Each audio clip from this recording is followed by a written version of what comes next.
So good afternoon and welcome to this 19th webinar of IIT Alumni Center, Bangalore.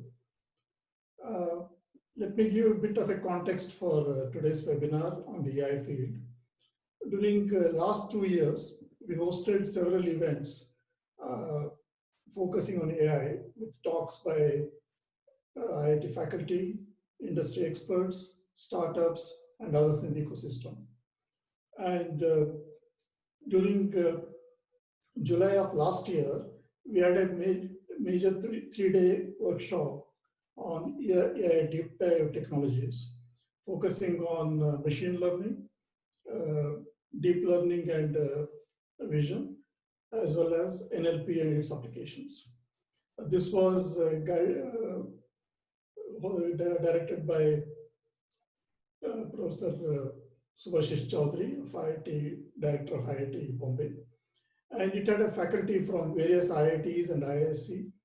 And also, so they gave the technology talks, and they combined with that the industry talks by experts in the industry in all these fields. It was a very successful technology part of the workshop we had at that point of time. And early part of this year, we had one major high-level IIT industry conclave. And that conclave, for 2 days, people deliberated on, all the delegates deliberated on basically how do we accelerate the collaborations between IITs and the industry to contribute significantly to the Indian economy. And the 4 theme areas were picked up in that, which are creating high impact. One is the information and communication technology. The second one is in biotechnology. Third was in aerospace, and fourth was in manufacturing. And we found that AI technologies are common across all these domains. So all the more it is important that we have to get more into that. So that's why with this, we can expect more and more such events coming in from IIT, ACT as we go along for the next 1 or 2 years, because extremely high focus area for us. Today, I'm happy to introduce today's speaker, Aniruddha Banerjee. Earlier, he worked in Samsung and NVIDIA. And in NVIDIA, he was part of a team working on the architecture and development of NVIDIA's flagship AI on the edge. I think it's called Xavier. In 2017, Aniruddha founded SwitchOn.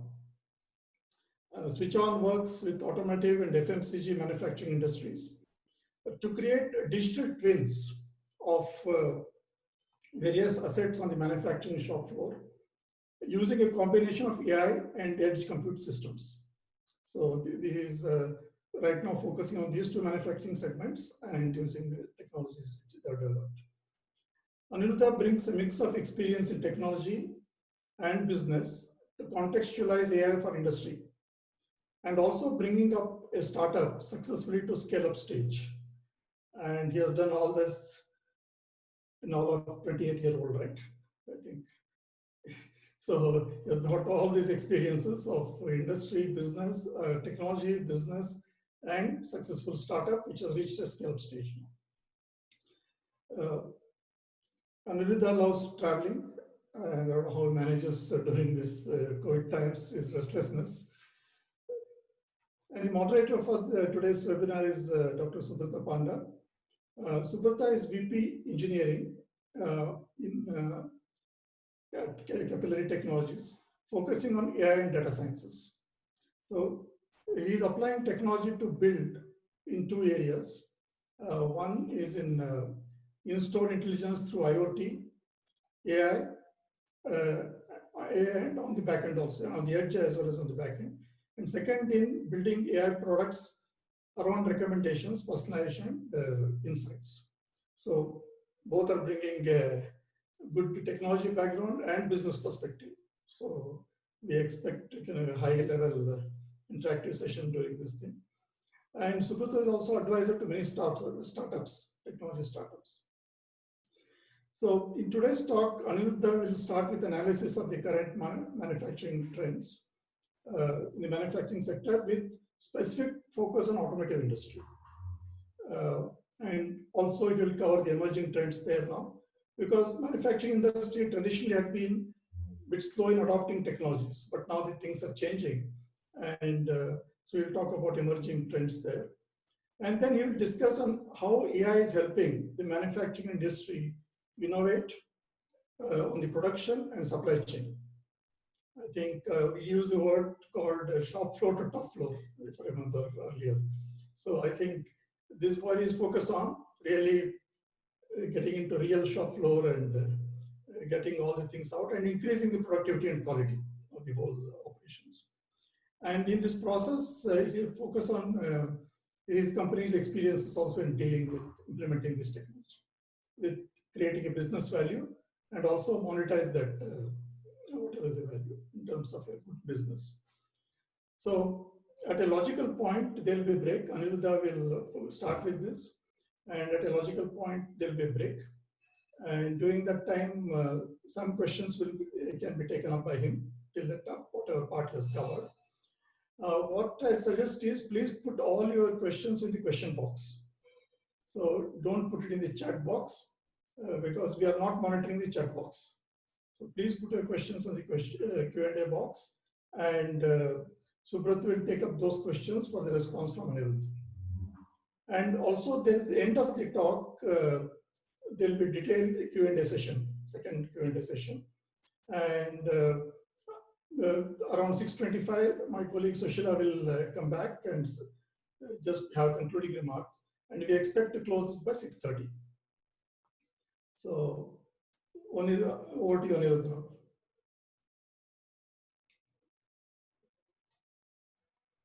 You have to come on. You're on mute. You have to unmute yourself, please. Yeah. Hello.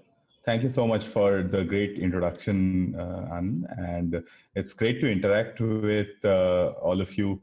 I'll start off by, by taking over from Anand by giving you a little bit of context about the industry. And then we can go through our journey in this. So just give me a second as I try to share my screen. We can go from there.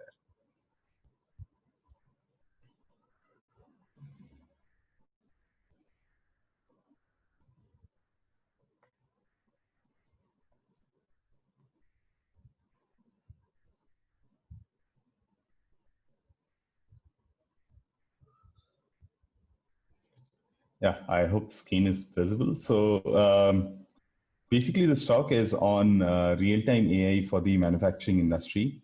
And, what I'll start by speaking, start this talk with is basically to discuss why this is becoming important now, right? So the manufacturing industry is one of the industries where the penetration of AI is still less.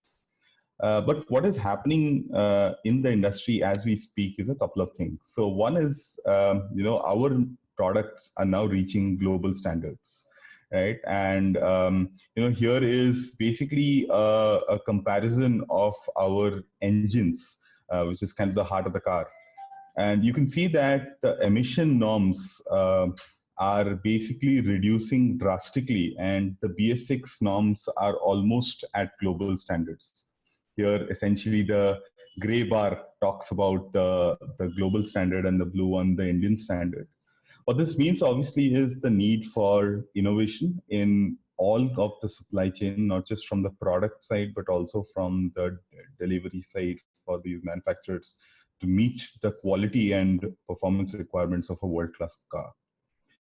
This is also being driven heavily by the modern Indian customer. The modern Indian customer is a very discerning customer. Most of you, before you buy any product, have gone through significant research, especially if it is something which you're investing a fair bit of money on. So you take some time, do some research, probably compare multiple brands, and then fix up on something which you think meets your quality requirement.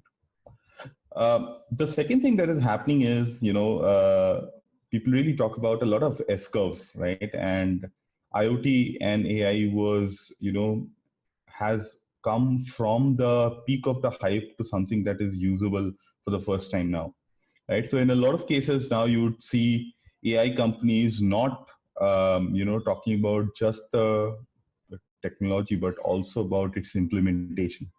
And what that means is that we are at a very interesting stage where these kinds of emerging technologies are finally usable by the customers for whom they are meant.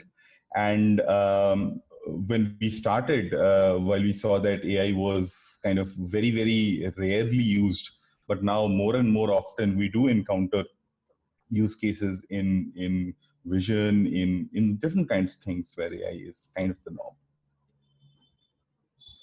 The other interesting thing that we may not realize is the Indian automotive industry is one of the biggest manufacturing industries in India, accounting for more than 40% of all the manufacturing that happens in India, right? And we are also big importers of foreign products, right? And why is this happening? This is happening majorly because a lot of the manufacturing base, as it is built in India, is not able to service this kind of a global requirement for quality and world-class products, right? And what that has led to is a lot of the Indian automakers having to import products from outside. However, the silver lining to all of this is now a bunch of these manufacturers, especially the component manufacturers in India, are waking up to the fact that this is actually happening. And what they're increasingly trying to see is how can they improve their processes to give better quality products for all the supply chain in India. And that is trickling actually to even the small sized manufacturing companies in India, where you'd be, you'd be very intrigued to see that, a manufacturing company that has about 10 to 15 machines is also, in the process of implementing sophisticated technology like ERPs and, different kinds of reporting systems, right? And which has led to a tremendous improvement in their in-house processes. And this was actually the situation before the COVID times, right? And post-COVID, what has happened is there's been a huge demand side shock. So there's a huge acceleration, so to speak, that has happened in the industry, wherein while earlier it was majorly this kind of a digital transformation was driven by in-house practices and the need for quality. The COVID-19 has led to a situation where global supply chains have almost gotten shut down for a long, long time, right? So people are getting used to working remote. So, instead of us meeting together in a seminar room, we are trying to work remote. And it's the same thing that is happening in the manufacturing industry, where they are also trying to remotely operate a bunch of their plants, thus increasing the need for automation. What is also happening is that a lot of the manufacturers have seen that if you start importing goods from outside of India, you essentially land up in a bunch of trouble when the customs and the borders close down. So there's a very, very deep focus on localizing the global supply chains. And obviously, the graph here is that of the US, where, the number of imports that they were doing has drastically come down, right? And that is just a global trend that we see in India as well. So a bunch of the world-class companies in India are now looking to localize their global supply chains. And a bunch of the companies in, when you talk about the customers, a bunch of the customers are actually looking at world-class products to service this. What does all of this mean? This means that there's a big gap. There's a big gap in building out quality cars, quality products from manufacturing in India. And this is the gap that emerging technologies like AI, IoT is helping address, where we are fundamentally seeing digitization of most of these manual processes. And the Indian component manufacturers and Indian automakers are finally looking inside of India to service a lot of this demand. When we talk about obviously these kind of when we talk about this kind of a global supply chain, we really, we really are sometimes, under the impression that we have to import the technology that is used, right? But that is where there has also been a very, very interesting, trend in India in terms of the startups, right? Where the startups have now started looking at not just consumer tech and enterprise tech, which were few of the biggest consumers of these kind of new age products, but also have started looking at these classical industries to see applications of their product, right? And that is where the switch on story starts. So, when we started in 2017, I had taken a look at the global manufacturing plants in India and US. And as a result of my work with the automotive industry back at NVIDIA, we saw some very interesting trends such as these in the world, right? But the essential tenet of a modern Indian startup is not that you just need to build a copycat product or basically be able to just translate some demand from the US, but also to build something new and unique to address a certain gap. And that's where Switch On starts. What I'll do is I'll take a quick pause here. Try to answer questions, and then we will delve a little bit deeper into the switch on story and see how we have built the company till date. Thanks, Anirudh. So one of the questions which was, I think it is relevant by Rahul.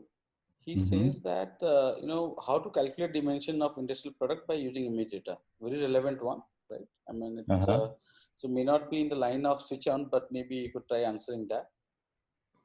Oh, definitely. So, so basically, the question is how to calculate the defect of the product from the dimensions, right? No. He's saying that how do you so given a package, right?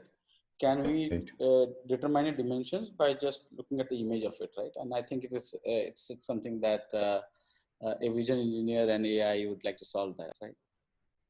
Sure. Yeah. Definitely. I think this is a fairly standard problem in a lot of the manufacturing companies, and there are, of course, the biggest way to solve this that is typically done is you have these kind of vision-based dimension measurement systems. What they essentially do is they have a camera and a standard measure. And from there, they try to find out the dimension of the product and kind of match this at scale, right? The exact specifics of this, I would love to, we can discuss that offline. But yeah, I can definitely, provide some pointers as to where, you might start looking. So there's a very interesting question, Anirudh. I think you'll definitely like it, from Dhananjay, one of our fellow IITSC members. He says, why the name Switch On? There are different companies, popping up when you type it on Google, right? But why was the name Switch On, right? Sure, absolutely. So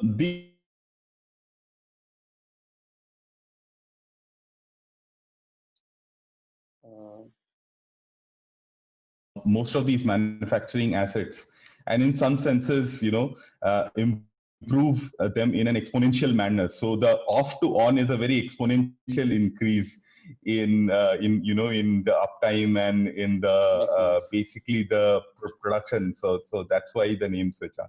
Right. It's an SLA kind of, it helps you improve SLA and stuff, right? So I have a question for you, Anirudh, right? See, I coming from retail domain. Yes. It's important. The one word that I try to solve using AI is engagement, right? One word for me, right? If I have to improve engagement of the customers with the brands, that's my job. If I have what role AI plays there. Right. Now, if there is one word which AI in manufacturing does, according to you, or Switch On does, what it will be that?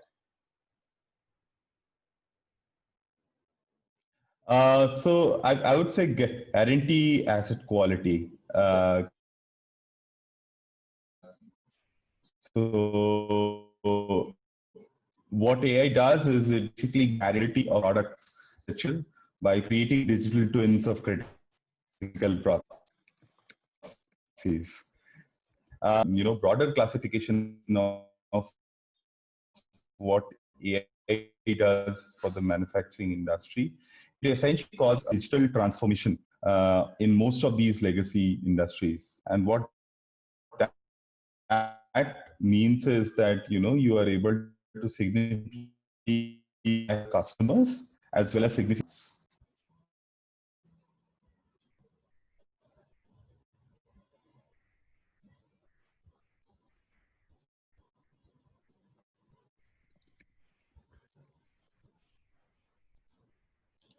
Hello. Yeah. Yes. Sorry, did my voice break? Yeah, your voice broke. Yeah. Sure. So just to try again, what I was trying to say is that, in a broader sense, what AI helps you do is to help digital transformation in a lot of these industries, right? And and what that does is it helps improve both the quality and the competitive edge of your company, as well as it helps you improve your own supply chain, right? So you are making better parts more often. So kind of does a lot of operational improvement to that as well. Perfect. There's one question on these lines. I would like to take that, and then maybe we can switch back to your presentation, right? So Sumedh asks that how much AI in manufacturing application is in the domain of lean manufacturing methodology, right? See, we have this whole MVP thing, the whole lean startup methodology that we have, right? In case of a software or SaaS-based startups, how much does AI help in manufacturing in that particular aspect of lean manufacturing? Excellent question. I think that, to give you an anecdote, essentially, Switchon works with a lot of Toyota suppliers, right? And Toyota, as you know, is kind of the proponent of lean manufacturing globally.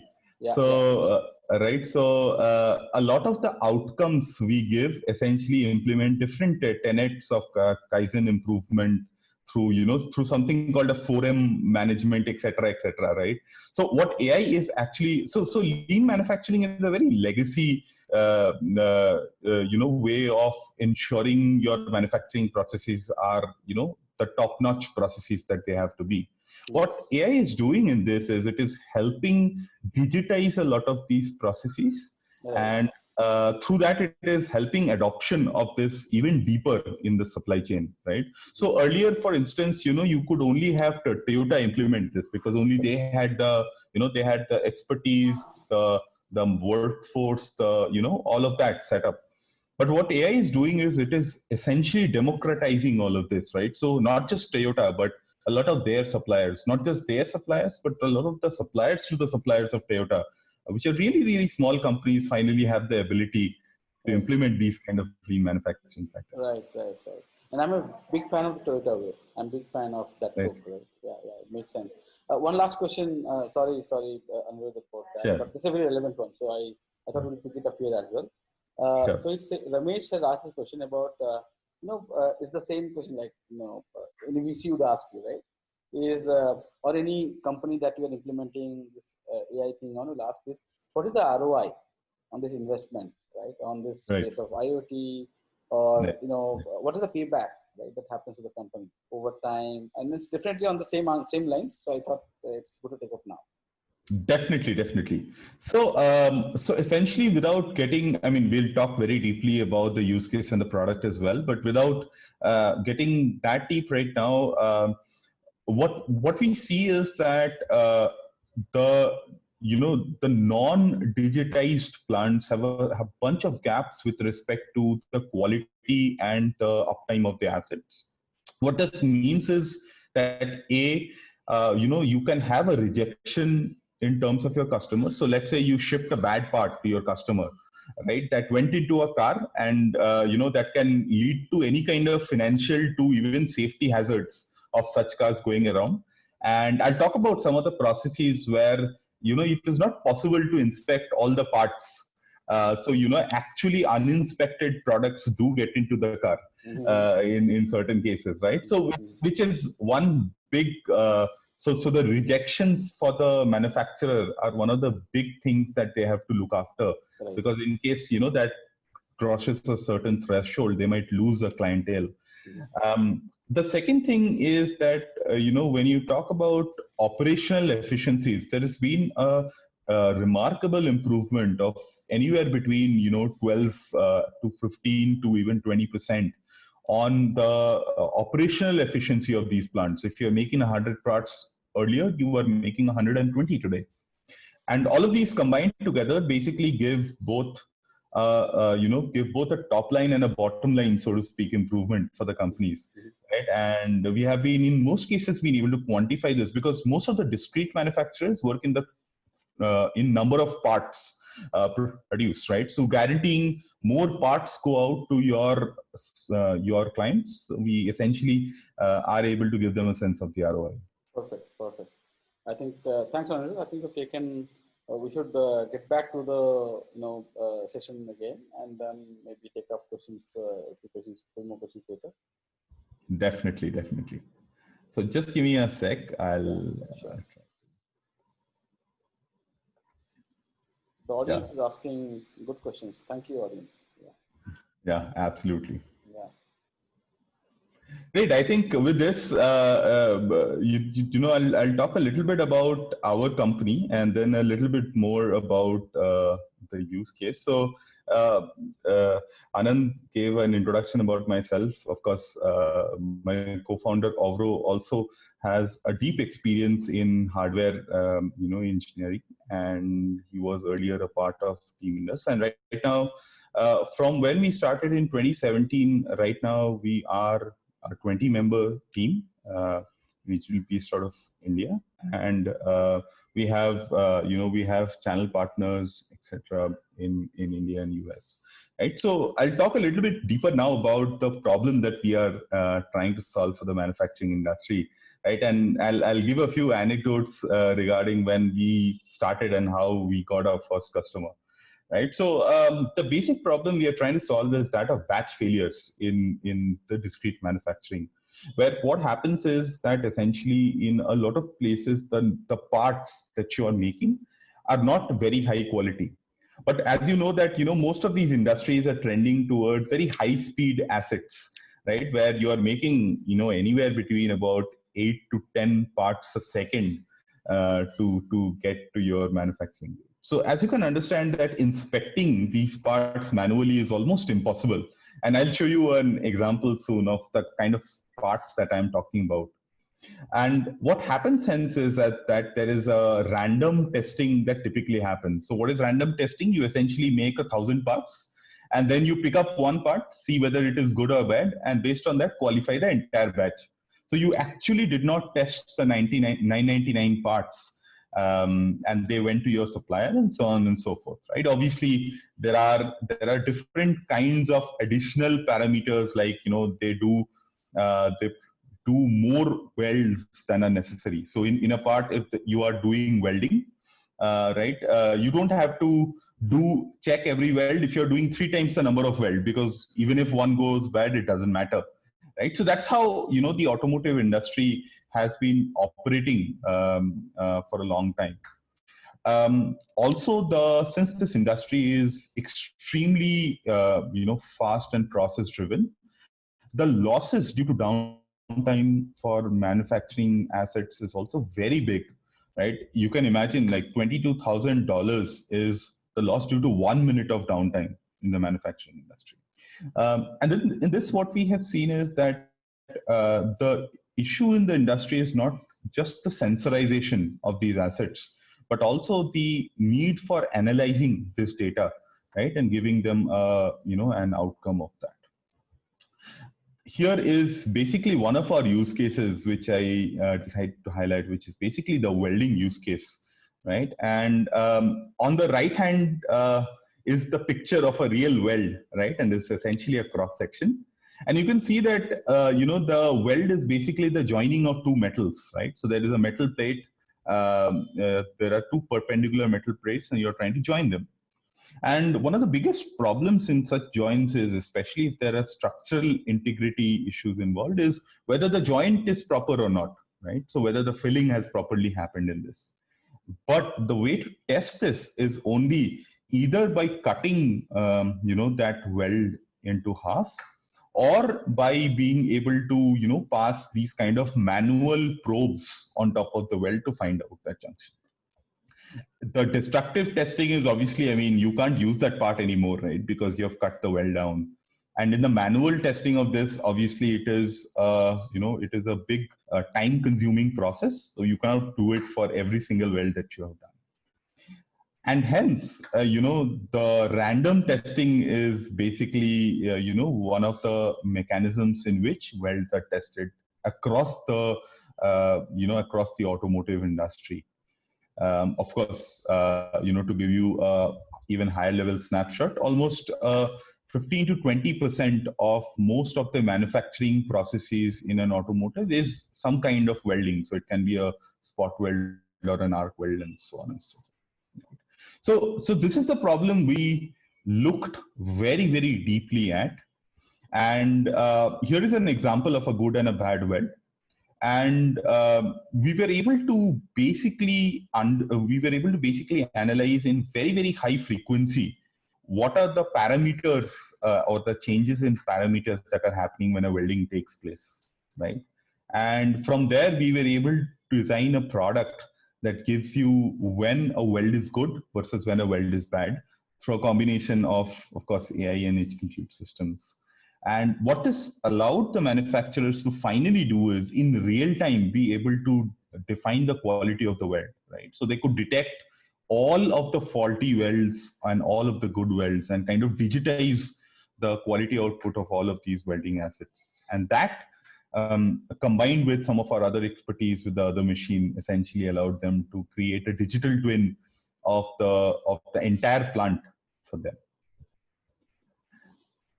Right, and this is essentially, in terms of the setup, right? This is a sample, of the setup where we have a sensor, we have an acquisition system, and we have a compute module.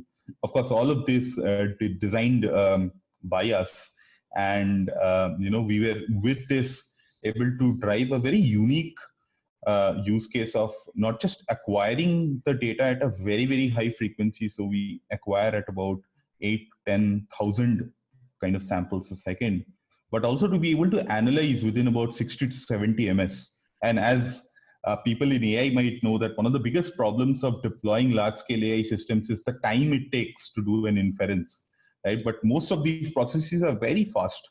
So we had to do a bunch of work for reducing the latency of these kind of insights, and be able to integrate it directly to the to the machines from there, right? So I'll while I'm in this slide, I'll give an example of of one of our initial customers, right? So one of our initial customers for this basically was one of the large tier 1 suppliers for Toyota, right? And we saw this problem of the welding there, and we tried to understand what they do, right? So we saw that one of the high-level executives in the plant explained that they had to kind of do multiple levels of inspection to be able to meet the quality requirements at Toyota. And whenever there was a new part that would come in, they would kind of assume that about 20% of the parts would be rejected, right? And do note that this automotive is an industry that runs at low margins. I mean, they're not as high as something like, for example, the semiconductor industry. So, we were surprised that, it was so normal for him to say that, almost 20-25% of my parts would get rejected in the initial few months. Right. And from there, we started ideating and brainstorming on how do we really solve a very, very real problem for them. Right. And of course, our product was at that time also relatively new. Right. So one of the big challenges that we had is basically in trying to acquire the data. right? And as you know that most of these data sets are even not available. So this is not, this is not a standard customer response kind of Excel sheet or data set. This is a very custom industrial data set. And, we spent about a year in just acquiring the data and be able to build the models for even the initial POC to go out. And of course, testing all of this with an internal asset. So what that kind of taught me was that, in solving industrial problems, you have to work with industrial customers, right? And this is probably the one thing that I would, like to tell the young audience of startups and founders that, building a use case and building a product in a lab is great. I mean, you have a good idea, but the real proof of the pudding kind of comes in the eating, where you go to a plant and you are able to deploy a lot of this products. And then you have to kind of have a little bit of a sharp customer focus to understand the real problems that they are facing in the plants. And this is, what has helped us in refining not just our product, but also our dashboards, etc., to be more and more usable for our regular customers.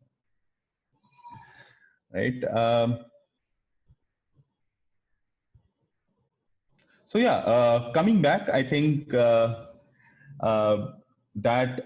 the second, I'll now coming back, I'll come to the second anecdote that I wanted to share. Right. So hey, we built this product. We wanted to install the product and see the data. Right. And then we realized that, these assets are very fast and you can't stop them.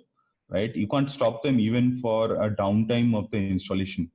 So, even if you have a great product, right, you have to find a way to easily deploy this for most of the customers. And that is where came our second learning, that, it is not just the product that you have to make, but also the deployment architecture that you have to think of when you are doing such things. And when you are approaching the customer, you have to have a clear vision of how it is going to get installed, right? And so there was a lot of refinement in initially refining the product to be able to install this in the true industrial setting. And that's where we came up with this whole edge compute based setup, which was able to give us the latencies that we were looking for, but also was able to give us the kind of analytics that most of our customers require. And that needed us to kind of innovate on almost, I would say, all levels of hardware and software. So basically, we started with the Bishop high frequency sensor engine, where we essentially acquired data at much higher frequencies than was typically done by us by others. Right? So, we sample at more than 40 times the frequency of our nearest competitors. And that kind of led to the first competitive advantage for us, which is the data, right? So you have a data set that is so unique that almost no one else in the world has access to that data set, right? So that's where the story starts.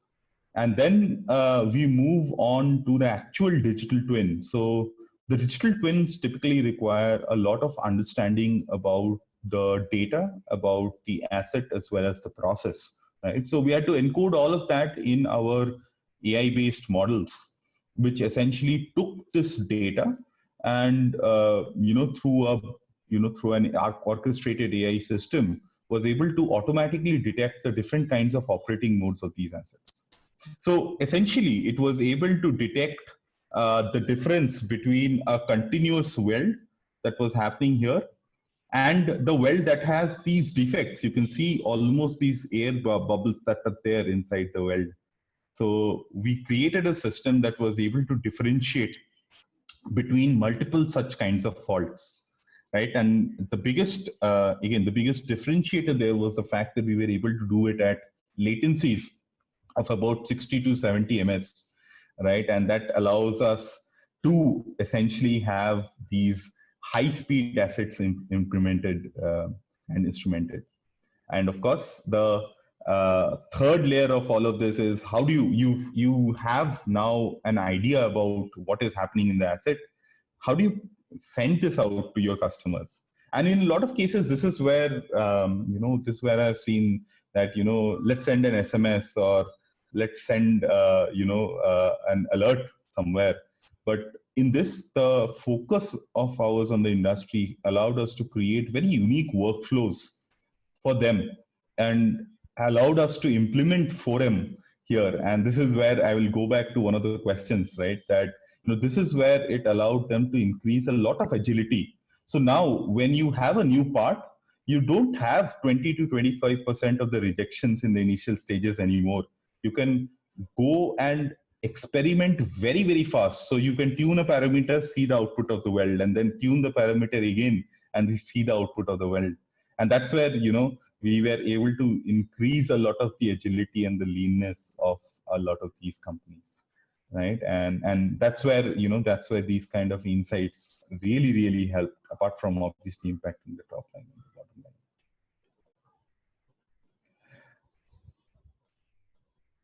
line.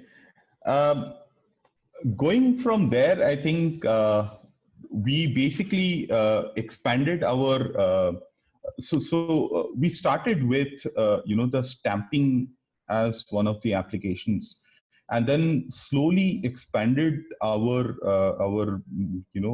verticalization in that.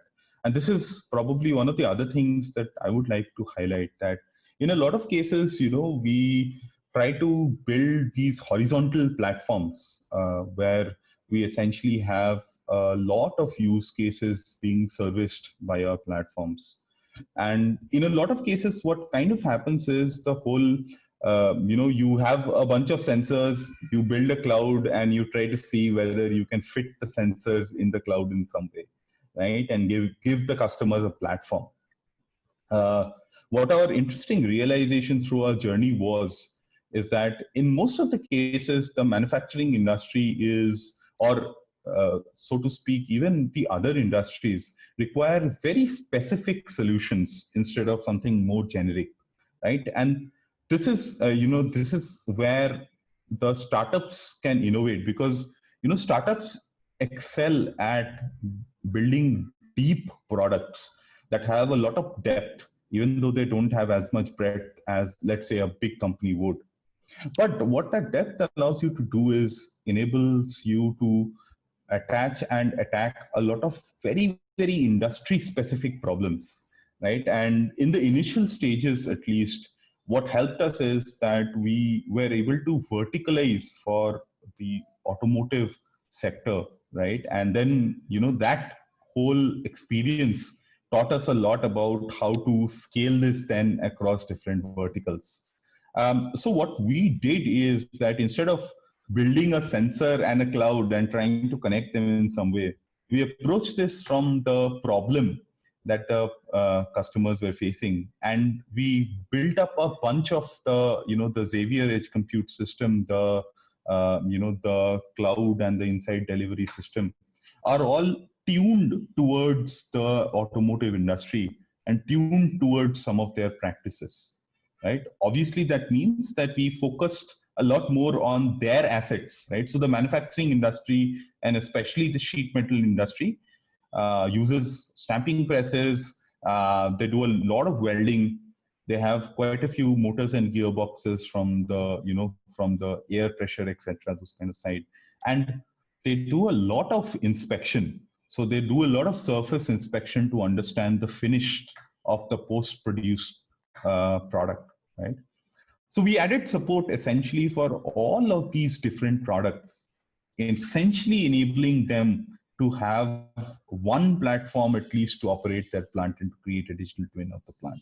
So the vision for us was to create a library of such digital twins for all kinds of automotive component manufacturing industries. And that's how, that's where we are able to build deeper relationships with most of their customers instead of being really superficial about that and creating one or two, differentiating points.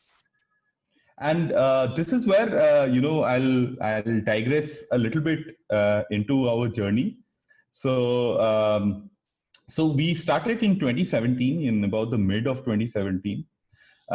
We initially bootstrapped our product and the company for about 1.5 years, which we majorly spent in the product development. So this is where we had very early customer conversations. And then we basically took a lot of this input to build our product. From there, of course, we started doing a bunch of the deployments. Some of them as pilots, some of them as plant-wide, right? And we were able to work with a lot of very discerning customers. So, we work with customers who are at the very edge of digitization in manufacturing, and who are really, really looking at AI and IoT to solve a very particular use case. And I'll give you a couple of examples of that, where we basically work with a customer to solve a quality problem, where what typically happens in a lot of the stamped products is the fact that you are not able to figure out again the quality of the product in real time. And what happened is that in one of our customers, they were facing very, very frequent issues with the machine where bad quality parts would come out. So we worked with them to understand what was the majority of those defects happening. And we were able to kind of in real time tell them when such defects happen. Another example, more from the digital twin of the packaging machine, is that one of our customers was facing, so this is an FMCG customer, right? And in a lot of cases, the machines were very, very fast, and they were essentially trying to see defects on the product. And earlier to this, they were doing it through a manual visual inspection, right? But what we were able to give them is we were able to give them at a very, very high speed the ability to understand their packages, not measure them, but understand if, for instance, there is a printing defect or there is a cut somewhere or a dent somewhere, etc., etc. And that's how we were able to help them do. So yeah, so I think this is what. So we had a very, very deep, we had a very, very deep understanding and also focus on the manufacturing customers. And after having the first few customers, we raised our seed round, which was led by a few of the leading early stage VCs in India, which is iVentures, PiVentures kind of invests in AI and IoT companies. And then, of course, we had the backing of some of the best angel investors in India through the Chennai Angels Network. Right. From there, so after raising the seed round, I think one of the biggest goals for us was to work with more and more customers, not just in different parts of India, because at that time the team was still small, but also in different parts of the world. So we started to work with a few customers in the US post that, and got into a lot of great partnerships with enterprises. So we work with Intel. From the edge compute system side, we are trying to work with Murata from the hardware side, right? And what we do in most of these partners is we basically create a win-win situation where our application creates very, very differentiated value for the customer, as well as it allows our partners and system integrators to be able to make a lot of sense of this data and this application. So that kind of brings me to the end of the slide. I will hand it over to Subrat now. So thanks, Anirudh. I mean, that was really good, man. The journey has been really superb, I would say. Challenging but interesting, right? And opportunity is there, and good stuff. Now, I would like with there are questions on the question answer session where people have asked around. So I'm generalizing those questions so that there's no repetition. This relates to the question by Sanjay, Bala, and Suresh. Is how much of generalizability do you get from this? Let's take we have built a model for detecting a bad welding from a good welding, right? Right. How much of it is generalizable? say a supplier who supplies to Toyota and maybe some other supplier who supplies to Volkswagen tomorrow, right? And you want to do the same thing over there, right? How much of adaptation can you do from the existing one, and how much of it works actually on the shop floor? Right. That's a great question. So to talk in very AI terms, our architecture is generic, right? But the data is platform specific. What does this mean? This essentially means that we are able to create generic models for different kinds of welders. So it is not just the automaker who uses it, but also the make of the welder, right? So for example, if you're going from, let's say a Kempi to something else, right? So a bunch of these patterns change. However, what we have found is the parameters actually remain the same, right? So while the pattern might be different, the parameters are the same, which has allowed us to build a few generic models, and from there be able to train these models on the field. So one of the biggest things that we realized is that we need some data of the machine to be able to create an accurate model of its functioning, right? So that's where the sensor augmentation of these models in the training phase is what we do, and that's how we kind of generalize it. Right. Thanks, Anirudh. I think that's addressed, right? I mean, as in any AI model, the generalizability part is something that you have to make sure with the data is fitting to that, right? Right. So there's a good question, right? I mean, I thought it would put it in a different way so that it answers the question. Like, see, IoT 4.0 or actually Industry 4.0, right, is going to the productivity gains by the last 3 industrial revolutions, right? Now this revolution is going to give us the maximum gains because it has IoT, it has AI, right? Now, and that will lead to freeing up a lot of resources to be used in some other place, right? Now, the obvious question which is asked in all the forums is, how much of it does it lead to unemployment, right? The question was around that, so I tried to bring in that flavor of productivity gains and then the unemployment thing, right? I think what according to you is do your customers think, or in the domain that you're working, right? Because manufacturing is very resource heavy, right? How do you think it is going to impact, right? And what if it impacts, and what are the gains and what are the losses, right? Sure, definitely. So I think that let me try to address what AI is doing for manufacturing, right? So what AI is doing for manufacturing is it is augmenting the human operator, right? So what typically happens is that basically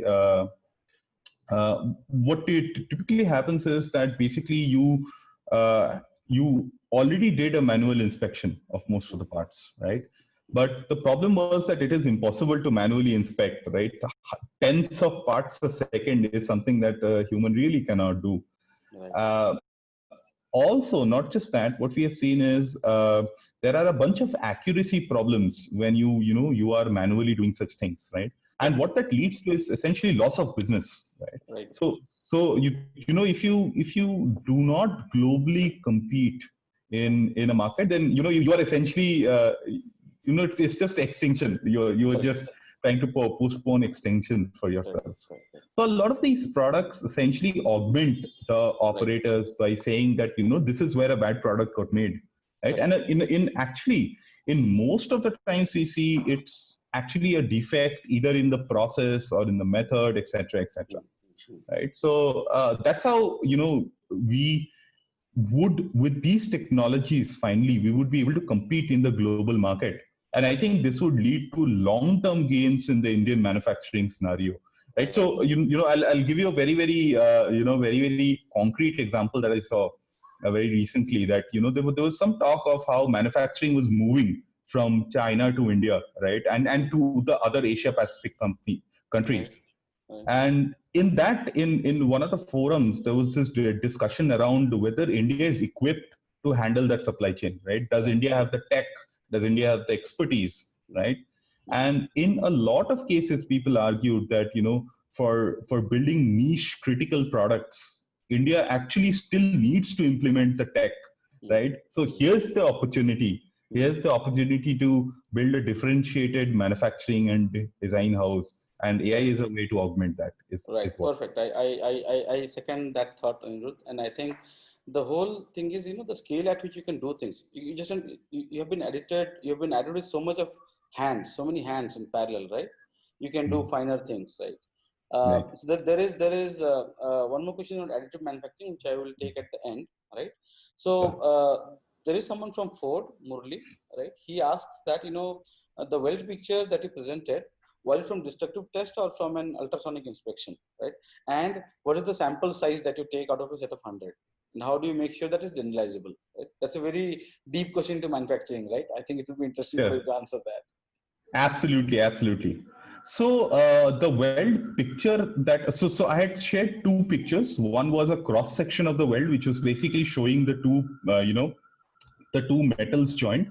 That was basically the output of a destructive test, where they, in this particular case, were cutting the metal. Of course, there are other processes like pinching, etc. is used. Do note, in all destructive tests, as the name suggests, you essentially lose that part, right? The second picture that I shared was essentially the top view of the weld, where the weld defects were a lot more clear. It was, I would say, more the other end of the spectrum, like two ends of the spectrum, the good and the bad, to just illustrate the problems. Of course, as Murali might know, that in most welding, you are somewhere in the middle, where because of some kind of a distance problem or some kind of a parameter issue, you kind of have a random problem happening in the weld, right? So the second picture was more a visual, something that was very, very easy to see. Yeah.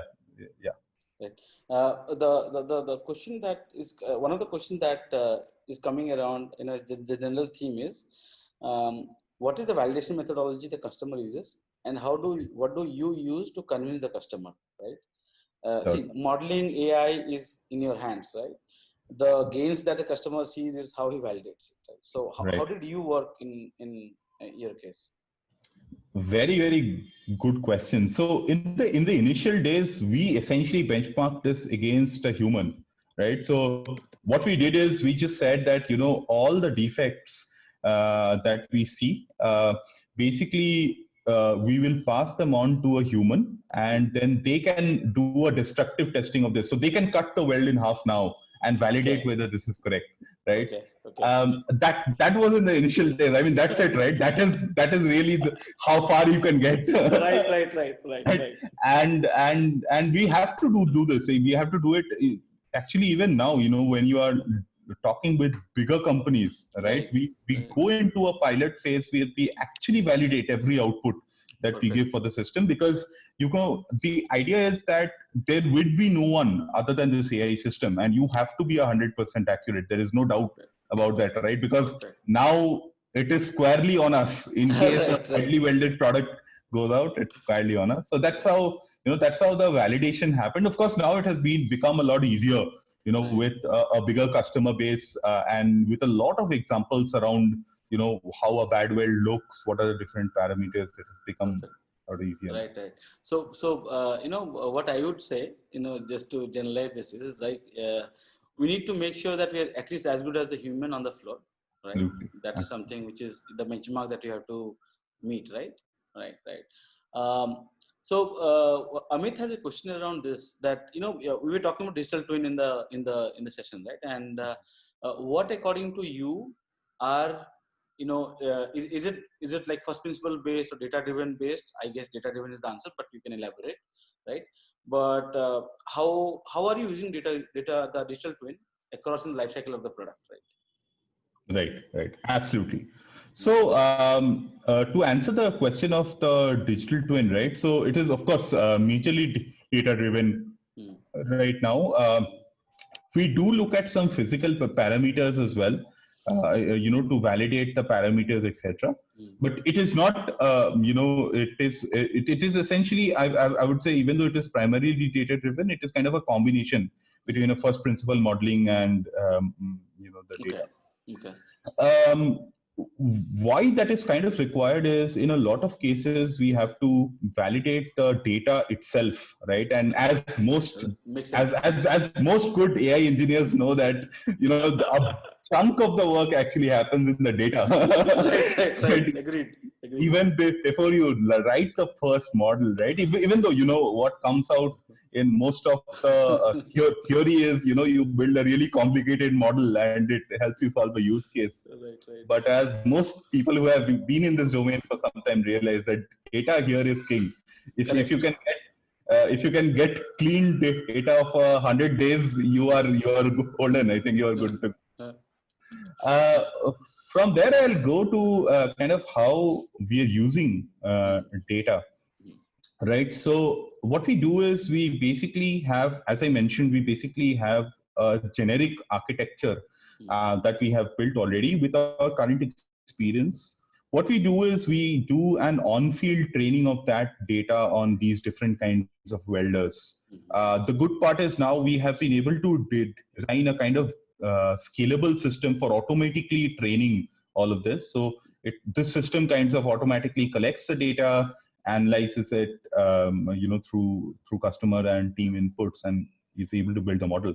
Post which we do a deployment basically in the same setup. Right. So our system operates in train and deploy mode. So once you put it from the train mode to the deploy mode, is basically starts seeing the failures, in the parts. Right. So one of the questions pertaining to this, Anirudh, is how do you? So there's this the mode of data collection first, right? The pre-pilot phase, I would say, right? Correct. Now, how do you intervene? See, the thing is, you have to instrument something, right? So, like you said, non-intrusive sensor, right? But still, there's some intervention required, right? I mean, so what the question? A few of the questions are on this line, as in from Sumesh and a few others, is how do you make sure that the entire product pipeline, right?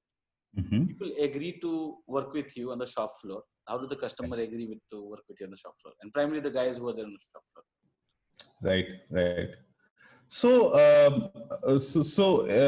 when again in the initial phases, it was a little more difficult because we had to do a lot of live demos for the customer, right, where we kind of show that this is how the system is operating on the field, right? But what happens for us right now is we basically do a pilot phase where we essentially show the value of the entire system. And we try to show it in as less time as possible, right? So, and that's where, we have a bunch of innovation on processes as to how we can, give them an immediate outcome from this, right? So from the installation perspective to the deployment metrics, etc. Post that, we go into kind of the scale up mode where we kind of work with the customers. The one thing that we have done, I think, more from a strategic side, is that we have stayed away from free pilots and free demos. So what we try to do is we try to have a minimum amount of value attached to our product, and we basically do this by actually showing the same or the similar welding happening. And this is where again the verticalization has helped, so to speak, right? Because you already have examples from the same industry, from probably people they have worked with or customers or clients that they have seen, right? So that has led to a lot of advantage for us. There's one more interesting question from Mr. KD Sharma. He asked that you have applied into automotive sector, right? What about identifying fabric defects? Say this is a question of textile sector, right? I mean, how would you generalize, or is it possible, or have you investigated using it in that domain at all? Sure. So what we have seen is that the central product that takes high frequency data and generates the insights that I'm talking about is actually something that can be scaled across different industries, right? And essentially in a lot of cases, especially, if I talk about fabric, right, in a lot of cases, these are again high-speed applications, right? So 1 meters per second, 0.5 meters per second, are rates that are quite normal. So essentially, you could scale it. What would change for us is the input data pipeline, right? So instead of taking a welding parameter, we would have to pick up a different kind of parameter. Right. And this is an interesting example that interesting exploration that we keep doing. So we keep exploring adjacent use cases. For instance, right now we are actually working also with the steel industry as an exploratory market. Okay. And by making changes to the data pipeline and with a central edge compute system and digital twin algorithm, we are able to scale this across different industries. This is excellent. I think I am a big fan of the generalizability thing, right? And definitely some processes may change, but I think overall the methodology will work. Like your stack will work as such, right? Okay, I'm just trying to filter out a few questions which are like relevant with the discussion that we're having currently. Okay, how do you say you fail in a few scenarios, right? And then what do you do when you see those failures? Say the failure rate is higher than usual that you see in other shop floors, right? Right. So how do you go ahead with that path? Because that is the struggle part, right? That's the part which takes a lot of time, right? Right.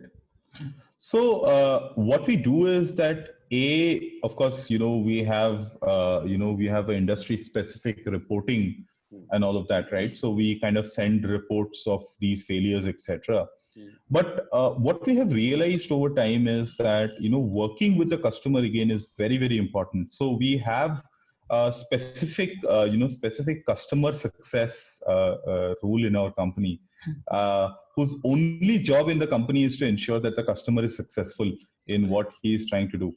So that is a very, very deep focus for us. To explain how deep it is, I used to do this personally, and I still do for most of our key customers, right? So that's where we have we monitor these metrics ourselves very carefully to ensure that the customer is successful. And now there has been quite a bit of standardization regarding the metrics that we see, etc., for the industry. Of course, a little bit industry specific on this, right? But that's how we essentially ensure it.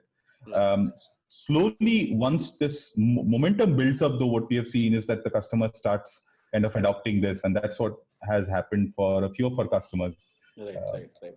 It's a very interesting thing, right? I'll like to add to this what you're saying, right? Say, so we should build people counters, right? And it is a very vision centric thing, right? And there will be the floor would be of different types, right? And there'll be black floor, right? Where you look coming from vision, you won't see any gradient, right? So it's very hard to detect, right? And there'll be complaints from the customer saying that it's inaccurate. I told him, can you set up a guy up there who has eyes and compare it with him? Let's see the output, right? Right. So that's a very interesting question. This could be a bit detailed, maybe, right? And this is Abhishek talking about what's your take on AI in additive manufacturing while engagement with the customers directly, right? And I asked him about what intake is more detailed about what does it mean by additive manufacturing, right? He says that in additive manufacturing, the customers demand regarding a component design, functionality changes, right? Like rapidly, maybe for lightweight components or other service-related performances. Can AI help in directly communicating with customer and prepare designs as per requirement? It's like generation part, not detection part, right? and I think more of a CR thing that you see in software, like the change request things, right? And what will work for them, right? What kind of thing? Yeah. What's your take on that, Anirudh? So I'll kind of I think there are 2-3 questions in this. I'll try to first that are conflated. So A is the additive manufacturing itself, right? So additive manufacturing itself is a process of essentially depositing material instead of taking it away, right? So essentially, you talk about 3D printing where you're essentially depositing material on top of something. That is essentially what additive manufacturing is. The processes that I was talking about, are not additive because, if you talk about stamping, it's basically cutting out part from so it's essentially you have a block of metal and you're trying to fashion a part out of it is what typical CNC machines do, right? So coming back to the actual question, how AI can help in additive manufacturing, I have seen a bunch of applications in that, even though, we don't actually do as of now much in that sector, but a bunch of applications in that are in optimizing the design of the parts, right? To essentially have, a lot of work is going in implementing AI in the actual CAD models and to make better parts, so to speak. Also, a lot of innovation is happening on the actual process, right? Where simulations are helping understand what is the material on which the additive manufacturing should be made, right? To design parts of a certain structure, etc., etc. That is basically where AI, is being used as of now. Of course, as you rightly mentioned, we come after the part has been designed, right? And additive manufacturing, I would say itself is going through the journey to see how it can be used in mass manufacturing, right? Because, there is a trade-off between the time that it takes to do an additive manufacturing and, for example, stamping. I'll give you a very simple example. If you look at a simple stamped part, right? You have a sheet metal, you have a part, you are taking parts out at, 60 parts per minute, right? Typical additive manufacturing for that kind of a part, I'm talking about a metal-based deposition process, takes much more time than that, right? So, yeah, so I'd say it's still going on its path to become mainstream. Okay, awesome. I will put my 2 cents there, right? I mean, maybe, coming from the various aspects of AI that we have seen, right? I mean, the detection part, the other parts around classification, all these are good ones, right? But the ones which is the more thinking part, right? I would say the whole model generation part, in the sense that, okay, can I have this part which is more stronger?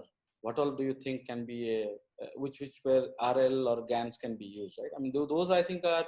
How do you see the usability of those things in the manufacturing domain as well, or is the manufacturing domain still, is a long way ahead of, or far away from using them right now? Oh, that's a very interesting question. To tell you an anecdote, we use GANs to do a lot of the data augmentation. Okay. Right. Great.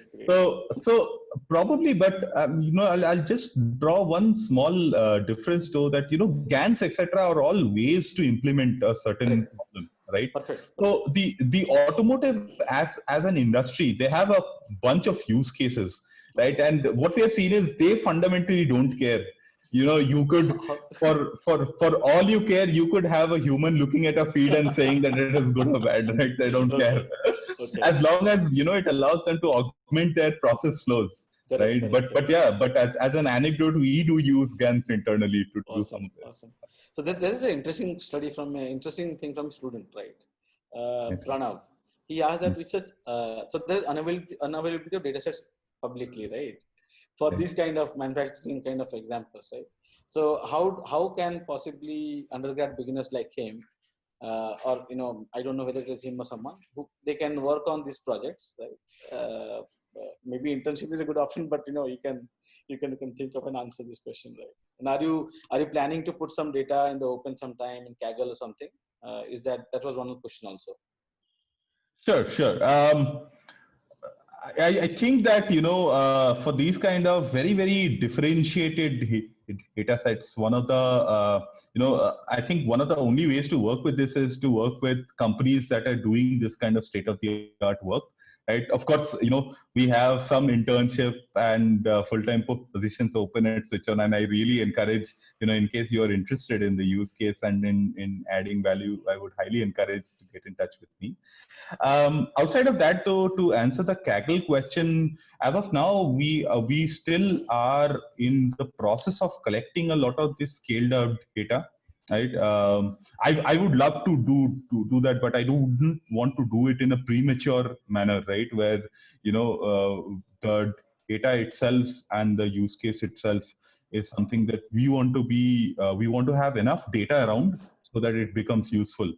right? So while in the short to medium term, maybe not, probably in the longer term, we would love to think about that, right? Of course, in the short to medium term, what I can say is that working with such companies, and not just, I mean, welding is one example, that I gave. You have companies working on very, very unique problems in, in predictive maintenance, for example. You have companies working, very, very deeply on some of the other problems, like, measurement problem, etc. And, the thing to look for there would be companies solving very deep problems. So, this is more, the presence of a unique data set is more of an indicator of a unique problem that they are solving. Correct. Right. Correct. So, and either way, manufacturing is just one of the industries. I know for a fact that Swiggy has a very interesting data set, right? Because, again, they're solving a very differentiated problem. Right. So there's one question from Sumesh. I think it is something that we should pick up, right? I mean, and this is more about from an implementation perspective on the client base, right? And I'll also patch in one more question here. Is it like the departments which are responsible for you to work with it? Is it the IT, the infra department? They have this whole baggage about data security and all that, right? So how did you work around that? So we talked about a shop floor thing where you did work around, non-intrusive sensors, all that is great, right? Right. But still there are data security issues. They don't want data to get out of the system, right? And you also answered that you have the same device doing the train flow and then working on the test flow part on its own. I mean, deployment flow, right? So how did you, it would be difficult to navigate, right? Because there's a guy who's stopping you from, I cannot let you see the data or something of that sort, right? So how did you work around that? The way that we try to do that is to actually map all the different stakeholders in the plant, right? And to give them something to look forward to for each of them, right? So what we kind of tried to do was we tried to understand how can we make it easy for the IT team to adopt this, right? So a lot of times, a lot of challenges come because it's actually very difficult to do, and no one really addresses that fundamental challenge. So let's say that you deploy an IoT system, you ask them to open 50 ports, right, for 100 sensors that someone has to individually configure. Right. I mean, would you do it? So in a lot of cases, it has to be very clear where the problem really lies. And what we did is we tried to make adoption simple in all ways, right? So our Xavier Edge Compute system was one of the ways in which we allowed the customer to get completely remote debuggability. Right. So to share you an anecdote again, in one of our recent customers, because of the COVID time, we were not able to travel to their plant. Right. And in a lot of cases, essentially, IoT systems are hardwired in a way such that you cannot fix them without, getting sensors back, etc. But we were able to enable a way in which we remotely debugged and solved the problem for them. Right. And that is these are the things that allow you to, have your customers have a better experience than most, because now the customer knows that, only me reporting the problem would enable switch on to kind of solve it, and so on and so forth, right? So this is one of the ways by making options simpler. But of course, this is still an ongoing battle, I would say. I would, it's not like, it's a solved problem and, you can just say, I can't tell you a playbook for this. But all I can say is that if you focus on making deployment simpler from an IT perspective, things go a lot faster. Yeah. So that brings me to the next question, right? That's strategy one, right? Making deployment faster, easier, right? Interesting question from Bala, right? He says that what strategies do you use to attract your customers, right? This will help a lot for the budding marketing professional and fresh brains interested in marketing as their career. Yeah. This is a tangential one, but very relevant to strategy part. Definitely. From a marketing standpoint, what we have done is basically, is of course, referenceability helps, right? So, we use referenceability as one of the big ways to, get to different customers. But also what has happened of late is that, we basically talk a lot more about the interesting work that we are doing in a very, very targeted fashion, right? So that ranges from talking at key industry seminars and showing what is happening, the innovation that is happening in India, right? And it ranges to also talking to a lot of automakers, etc., to speak in conjunction with us and tell what is the value that they have gotten from this. So a lot of the these couple of things have helped us generate a lot of the reach that we were working towards, and that's how we kind of do it as of now. But yeah, I mean, this is again a work in progress, I would say. So this would change as we go deeper in the US and then come back and go deeper in India. So yeah. Right. Perfect. The last question, Anirudh, for today, right, is, once you get the use case, the case studies are there with you, right? You got customer validation. One thing is you have done it for this use case, right? How do you plan to get into use cases like predictive maintenance? You have mentioned the slides, right? And what all are the other areas that you think, the whole manufacturing domain? This was more of a question from people in general, are open for using AI, for use of AI. Right. Very interesting question. I would say that most of our focus has been inside the plant, right? But there is a whole world of AI waiting to be used in the supply chain. So to give you a few examples, right? So route optimization is one of the big AI problems that a lot of the supply chain companies are trying to do. Another interesting problem is basically packing efficiency. So packing efficiency is how much product can you put into a truck, in a sense, right? Okay. So a lot of customers are using a lot of AI, and it's an NP-hard problem, by the way, right? So absolutely. AI is kind of being used in the supply chain. So in a broad umbrella, again, AI is being used a lot in the supply chain optimizations, and that's a whole topic in itself. Right. And then AI is used in a bunch of cases by the end customers to ensure the integrity of the products, right? So basically, a combination of AI and blockchain is being used to ensure that there's no pilferage, etc., that is happening, or there are no shipping defects, etc., that is happening. As of now, we are of course we ourselves are focusing more on in-plant use cases. So we are basically working with stamping, welding, predictive maintenance, and inspection inside the plant. So thanks, Anirudh. That was really enriching, right? I hope I think I've got all the questions addressed. Sushila, over to you. Let me take it over. So since I have both of you on the screen, this is an interesting question that I have. I could not key it in because I was a panelist. The question is that manufacturing is, almost going to be $1 trillion, business in the next 4 or 5 years, right? I mean, and there's a big opportunity here for India as a country to deliver more in manufacturing.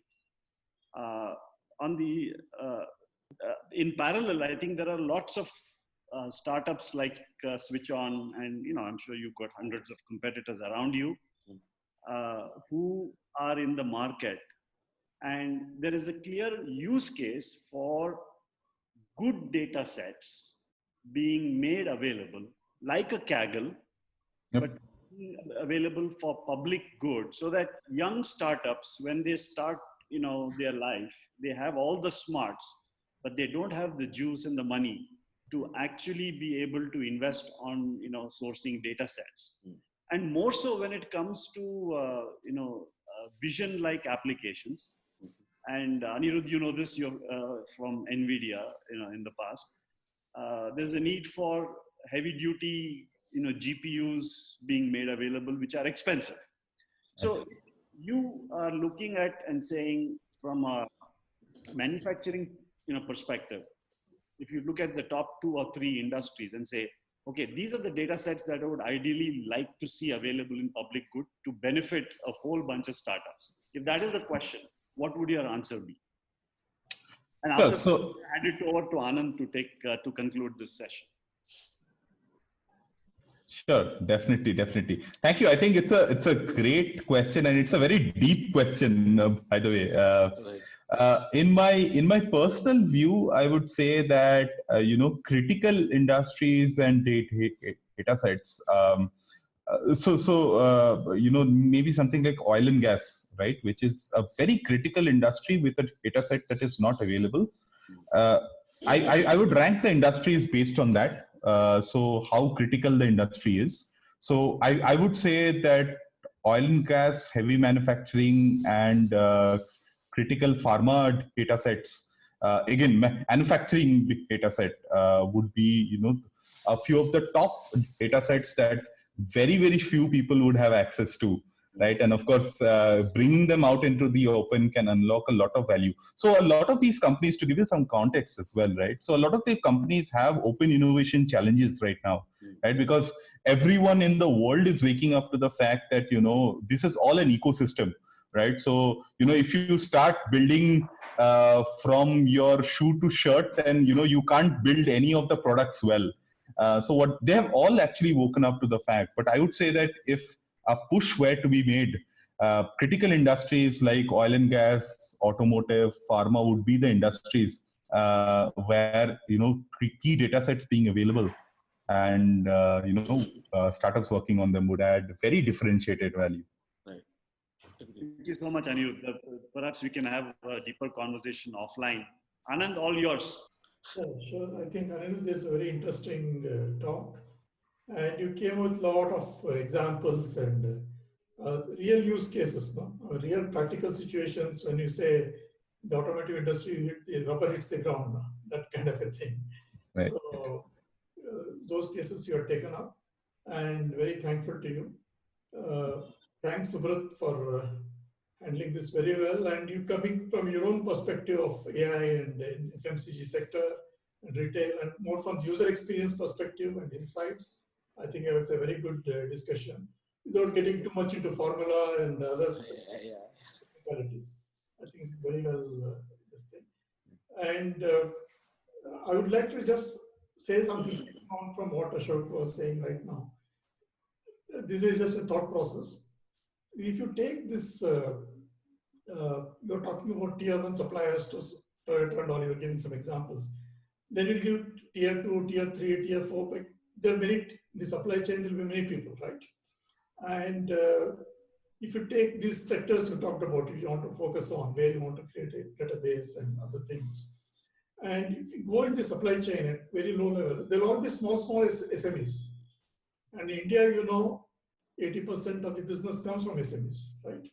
So how do you, and I'm just the thought process, how do you put your generic architecture in the cloud, and it's available on the cloud, pay-per-use kind of a basis, and customized to that specific industry, that specific company also, based on the data sets, universal data set or the data set available at that point of time.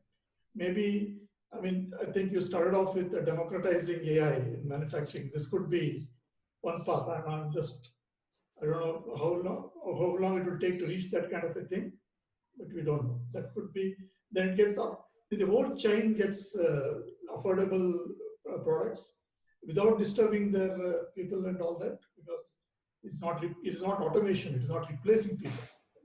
It is using people, and you're improving the productivity and quality and increasing both top line and bottom line. I think that is the one thing. And I think thanks to all of the people who are attending this webinar. And we'll be putting up a recording of this webinar on the YouTube channel by Monday. You can have a look at it and have a deeper understanding. Anything you want to reach out to Anirudh or Subrat, you can tell us, we'll connect them to you. Because this is such a new, AI itself is a new field, and manufacturing thing and all that. So in IIT ACB, we are really creating that kind of interfaces between all the people who are in the ecosystem to come and contribute to us in this very new field and take it forward from there. Okay. Thank you very much for this webinar.